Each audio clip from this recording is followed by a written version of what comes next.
সংখ্যালঘু নির্যাতন তো হচ্ছে ভারতে। ভারতের এক একটা মসজিদ তারা ভাঙতে চায়। এটা এটা এটা একটা লক্ষণ। আস্তে আস্তে ওর মানচিত্র মসজিদের মতোই ভেঙে খান খান হয়ে যাবে ইনশাআল্লাহ। এরা যেমন অখণ্ড ভারত চায়, আমরাও অখণ্ড ভারতই চাই। আমরা চাই অখণ্ড ভারত হবে কালিমা লা ইলাহা ইল্লাল্লাহ মুহাম্মাদুর রাসূলুল্লাহ। আপনারা তো মনে করেন যে ভারত আমাদেরকে ঘিরে রাখছে, তাই না? আসলে ভারতকে আমরা ঘিরে রাখছি। এই দিক থেকে আমরা, এই দিক থেকে চায়না, এখান থেকে নেপাল, এখান থেকে ভুটান, এখান থেকে মায়ানমার, এখান থেকে পাকিস্তান, আর তার চেয়ে বাপ আছে আফগানিস্তান। আছেন আফগানিস্তান? ওদের সাথে কেউ পারছে এই পর্যন্ত?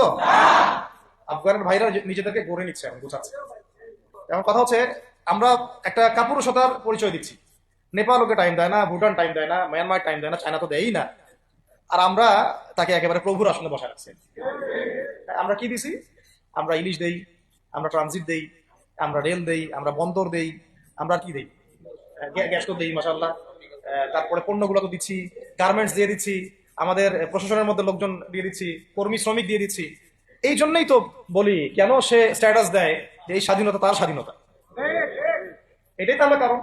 তার মানে তারা আমাদের সার্বভৌমত্বটাকে স্বীকার করে না, তাই না? তারা যদি আমাদের আমাদের স্বাধীনতা সার্বভৌমত্বকে স্বীকার করতোই, তাহলে তো এরকম স্ট্যাটাস দিত না। বুঝলো কি?